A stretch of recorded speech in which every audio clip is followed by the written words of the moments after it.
Vendredi 8 octobre 2021, mesdames et messieurs, bonsoir et bienvenue dans votre édition. Les titres.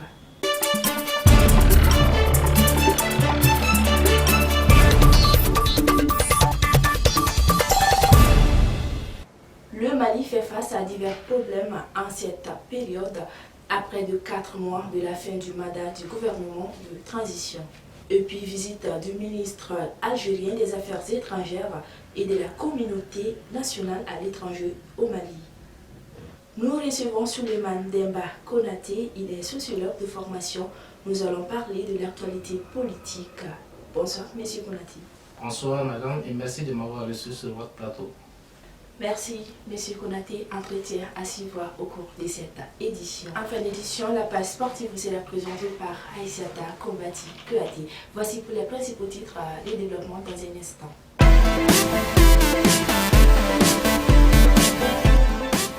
Comme je l'annonçais dans le titre, le Mali fait face à divers problèmes en cette période. Après de 4 mois de la fin du mandat du gouvernement de la transition, quel est l'avis des Maliens sur ce gouvernement? Faudrait-il prolonger la transition? Notre reporter Amadi Konaté s'est rendu dans la ville. Simon, c'est l'élection.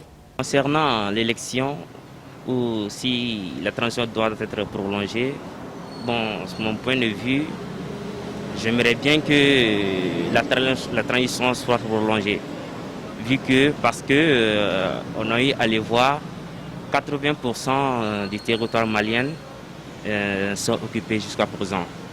Jusqu'à présent, il y a près de 1000 écoles qui sont fermées à cause de l'insécurité du territoire national. Donc, si on essaie de bâcler les élections, on va retomber encore dans les chaos. Le Mali compte à peu près plus de 20 millions d'habitants. Donc, quelques millions, 2 ou 3 millions ou 5 millions d'habitants ne peuvent pas prendre le destin de 20 millions d'habitants. Actuellement, là où nous sommes, je préfère que la transition soit prolongée. Le gouvernement actuel, je pense qu'ils sont sur une bonne voie.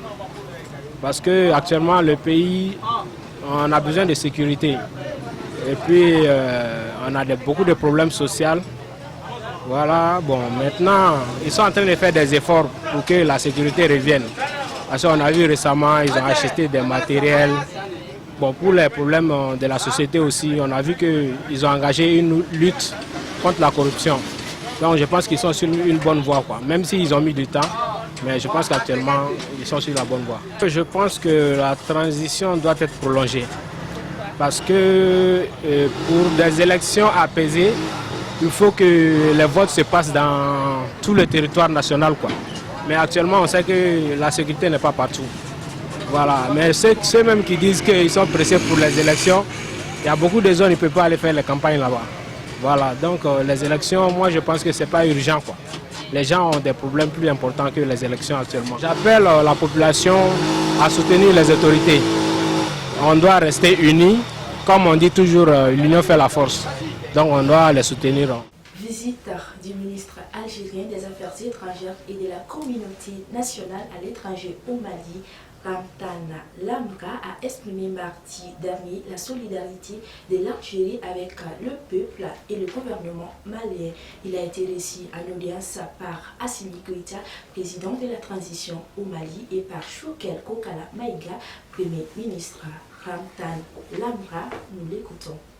Le président de la République, M. Abdelmajid Tebboune, m'a dépêché auprès du président de la transition, chef de l'État, et auprès du Premier ministre, chef du gouvernement, pour témoigner la solidarité agissante de l'Algérie au peuple, au gouvernement malien, en cette période de l'histoire contemporaine de votre nation, nation sœur, nation avec laquelle nous avons un destin commun. Les Algériens lisent dans leur livre d'histoire la contribution inestimable qu'a apporté le Mali à travers la décision souveraine du président Modibo Keïta en 1960, dès après l'indépendance du Mali, d'ouvrir à l'armée de libération nationale algérienne la frontière commune afin que notre armée de libération nationale puisse ouvrir un front contre le colonialisme pour que l'indépendance de l'Algérie, qui était inévitable en 1960 après des années de lutte et de sacrifice, que donc cette libération de l'Algérie se fasse dans le respect de l'intégrité territoriale de notre pays.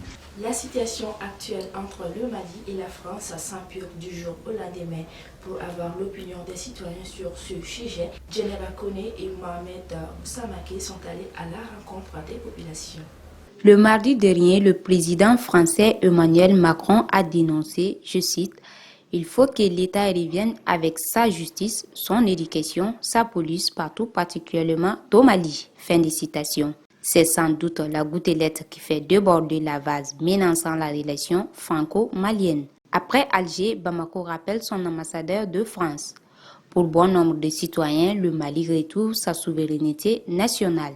Écoutons leurs réactions.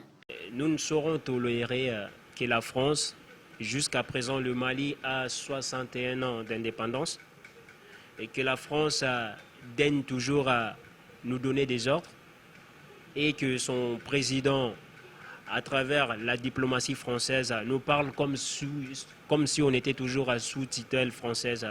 Ce n'est pas le cas.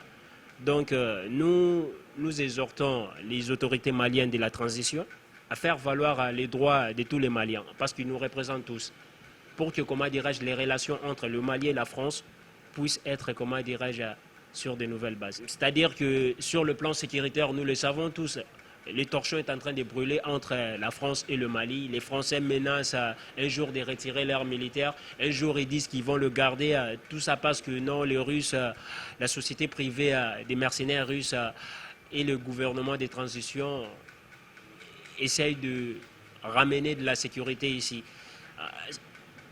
La France ne saurait être un partenaire unique pour le Mali. Il y a beaucoup de pays dans ce bas monde qui peuvent venir au secours du Mali pour qu'on puisse tous travailler main dans la main. C'est une coopération vraiment actuellement qui ne paie pas ses dettes en réalité. Après 60 ans d'indépendance, si aujourd'hui il y a des polémiques par rapport à la coopération entre le Mali et la France, ce qui veut dire que ça ne va pas.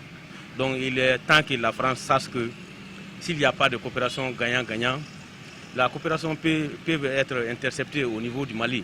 Donc si ça ne va pas, ça ne va pas. Aujourd'hui, les Maliens est sûr que ça ne va pas en réalité. Donc pour moi, cette coopération n'a pas sa place. Donc on doit chercher ailleurs. Si la France ne veut pas nous aider à nous développer, à nous en sortir, donc on est obligé de chercher ailleurs. Donc et c'est pour cela, moi j'apprécie vraiment la Russie qui est là à nous épauler actuellement. Donc c'est la France qui doit revoir sa position. Donc je peux dire qu'on est victime d'une coopération malsaine et ça doit s'arrêter. En tout cas, l'Algérie et le Mali, deux pays frères du Sahel, ont décidé d'unir leurs forces pour la libération de la région. Pour témoigner sa solidarité aux autorités maliennes de transition, Alger a dépêché son ministre des Affaires étrangères auprès du président malien. Je vous l'annonçais dans les titres, nous recevons Souleymane Demba Konaté, il est sociologue de formation. Nous allons parler de l'actualité politique. Une fois de plus, merci d'avoir accepté notre invitation. La tension monte entre le Mali et la France. Alors, face à cette situation, quelle solution préconisez-vous? Merci beaucoup, Madame Damé, de m'avoir reçu sur votre plateau. Je pense que la crise diplomatique que le Mali est en train de vivre aujourd'hui avec la France, je pense que c'était un peu, de mon point de vue, c'était un peu prévisible parce que depuis un certain temps, nous assistons à la montée d'un certain sentiment anti-français et ça a commencé depuis, je pense, depuis 2012, je crois. Voilà, de 2012 à nos jours, les Maliens, dans leur grande majorité, ont jugé la France, que la France a un bilan très mitigé, très négatif sur la vie sociopolitique et sécuritaire en Mali. Je pense que moi, c'était prévisible, et puis les Maliens ont compris également que vis-à-vis de la France, il faut désormais que ce soit une coopération d'État à État, mais pas une coopération qui est teintée en tout cas d'une certaine coloration colonisatrice entre guillemets. Il faudrait que le Mali et la France coopèrent d'État en État. D'accord. Alors, en ce même temps, l'Algérie vient exprimer son soutien au Mali dans cette période difficile. Quelle analyse faites-vous de l'avenir? Et si je me réfère un peu aux différentes discussions que j'ai eues avec les uns et les autres depuis un certain temps, j'ai toujours dit que, en tout cas de mon point de vue, que cette déclaration entre guillemets d'amour de l'Algérie est venue un peu en retard. L'Algérie devait faire ça depuis longtemps. Pour des raisons diverses, notamment le Mali a une histoire très très particulière avec l'Algérie. Deuxièmement, le Mali a également participé à la conquête, à l'indépendance, à l'acquisition de l'indépendance de l'Algérie à travers la guerre d'Algérie. Voilà, donc, et puis il y a un aspect aussi très très important dans le cas algérien. L'Algérie c'est un pays limitrophe, c'est un voisin très proche. Et puis nous avons remarqué également que dans la lutte contre le terrorisme auquel tous les États du Sahel sont engagés depuis un certain temps. Et nous avons remarqué que la plupart des chefs terroristes, en tout cas, beaucoup de chefs terroristes sont originaires d'Algérie. Donc il n'était pas du tout vraiment admirable que l'Algérie reste en marge de la lutte contre le terrorisme au Sahel. D'accord. Récemment, nous avons vu que la Russie a fait quelques donations. Mais que pensez-vous également de ces donations? Oui, le Mali, c'est un État souverain. Il ne faut pas oublier cela. Même si nous sommes un pays, comme on le dit, en voie de développement, nous sommes un pays souverain. Nous sommes indépendants. Le Mali a la liberté, je crois, de coopérer avec n'importe quel État, en tout cas, un État souverain quand même. Voilà, donc si aujourd'hui nous essayons de définir notre cadre de coopération internationale, si nous essayons aujourd'hui de donner un nouveau cadre à notre diplomatie, je pense que c'est un très bon pas en avant. Il faudra toujours accueillir la Russie, parce que depuis un certain temps, les Maliens, dans leur grande majorité, ont demandé assez que nous ayons une coopération avec la Russie. D'accord. Alors, quelle optique faites-vous de cette transition? Oui, je pense que la transition qui est en cours dans notre pays, c'est une transition qui est venue réaffirmer l'indépendance du Mali. C'est une transition qui est venue placer le Mali au cœur de la nation, au cœur de la communauté internationale. Alors, juste après, du contraire, l'élection présidentielle doit se tenir en février. Que pensez-vous de cette élection? Non, je pense que ça va être un peu compliqué. C'est très très compliqué de pouvoir organiser des échéances électorales dignes de ce nom. Il ne faudrait pas qu'on se lève. Le temps est parti. N'est pas favorable. Le temps joue beaucoup contre cette transition et ce n'est pas du tout évident. De mon point de vue, ce n'est pas du tout évident que nous ayons des élections crédibles, transparentes, acceptées de tous en peu de temps. D'accord. La majeure partie de la population opte pour la prolongation de la transition. Quel est votre avis? Je pense que les autorités de la transition sont à l'écoute permanente de l'opinion nationale. Voilà, il faut écouter le peuple. Voilà. C'est ce qu'ils sont en train de faire, ils sont en train d'écouter le peuple. Maintenant, à l'issue de tout ce processus, une décision tombera. Voilà, ça va trouver déjà que peut-être que la grande majorité des Maliens ont exprimé l'avis selon lequel il faut prolonger un tout petit peu la transition. Voilà. Mais de mon point de vue, je pense que ce n'est pas du tout l'idée de pouvoir organiser des élections crédibles en si peu de temps. D'accord. Alors nous arrivons au terme de cet entretien. Merci encore, M. Konati, d'avoir répondu à notre appel. Merci. Poursuivons avec l'actualité. Bonsoir Aïssiata.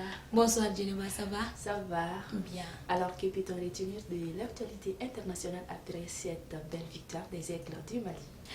Eh bien, Djeneba Dembélé, on commence cette actualité sportive avec un sourire au visage par la victoire de 5 buts à 0 face au Kenya. Très belle prestation à la première mi-temps, 4 à 0. Les Aigles remportent la victoire finale de 5 buts à 0. La grosse surprise a été l'échec du Nigeria contre les Centrafricains qui s'imposent avec un but à 0.